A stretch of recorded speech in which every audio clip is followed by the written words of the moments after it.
आज दीप अमावस्येनिमित्त मोहोळमधील श्री येडेश्वरी बाईसाहेबांच्या दरबारामध्ये दीप प्रज्वलन करण्यासाठी दीपलक्ष्म्या व दिवे आपण घेतलेले आहेत. मोहोळमधील श्री येडेश्वरी बाईसाहेबांच्या गाभाऱ्यामध्ये येडेश्वरी बाईसाहेबांचं अगदी तेजस्वी व विलोभनीय स्वरूप एक मनाला वेगळीच शांतता व वेगळंच आनंद देऊन जात होता. दिव्यांच्या प्रकाशाने येडेश्वरी बाईसाहेबांचा दरबार प्रफुल्लित व प्रकाशमय झालेला दिसत होता. हे येडामाय, ज्या पद्धतीने हा दिव्यांनी तुझा दरबार अगदी प्रफुल्लित व प्रकाशमय झालेला आहे, त्याच पद्धतीने तुझ्या भक्तांच्या जीवनामध्ये जर काही अंधकार असेल तर त्यापासून त्यांच्या जीवनामध्ये प्रकाशमय एक नवी ऊर्जेची ज्योत निर्माण कर.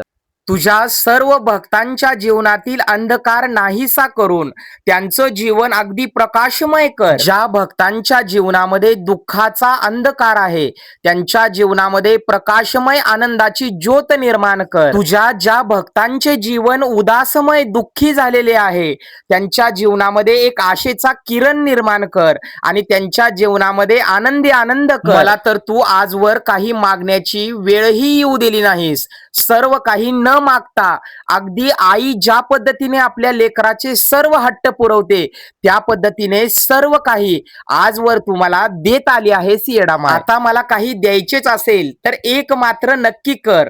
ज्या पद्धतीने हे दिवे स्वतः या दिव्यातील वात स्वतः जळून दुसऱ्याला प्रकाशमय करत आहे त्याच पद्धतीने अखंड तुझ्या चरणापाशी राहून तुझी सेवा करून तुझ्या भक्तांच्या जीवनामधील दुःख दारिद्र्य कमी करण्यासाठी जर मी कुठे उपयोगी पडत असेल तर हक्काने माझ्याकडून ते सत्कर्म करून घे आणि अखंड तुझी निरंतर सेवा करण्याची संधी मला तू देत राहा. तुझ्या या सेवकाची साधी भोळी सेवा अगदी मोठ्या मनानं मान्य करून घे.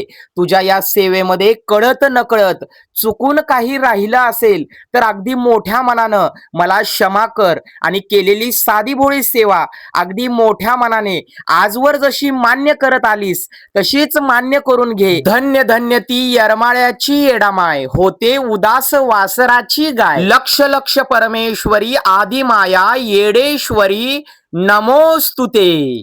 जय येडोबाई साहेब माय.